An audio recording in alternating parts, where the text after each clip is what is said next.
మీ అమ్మేంటి ఇంతలా నిద్రపోతున్నారు? మహాభారతం యుద్ధం జరుగుతుందనుకుంటే గురక తీస్తున్నారు కుంభకరుణ్లాగా. అరే ఎవరైనా డాక్టర్ని పిలవండి. ఇవి కొంచెం. ఇంతమంది ఎందుకు పేషెంట్ పక్కన నుంచున్నారు? వెనక్కి వెళ్ళండి, దయచేసి వెనక్కి వెళ్ళండి. ఆవిడ నిద్రపోవడానికి నిద్ర మాత్రలు ఇచ్చాను. ఆవిడ బాగా రెస్ట్ తీసుకోవాలి.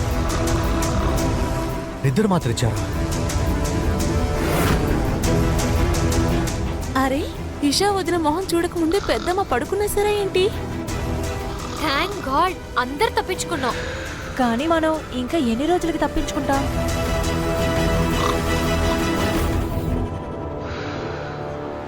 సర్లాంటికి నేనంటేనే ఇష్టం ఉండదు.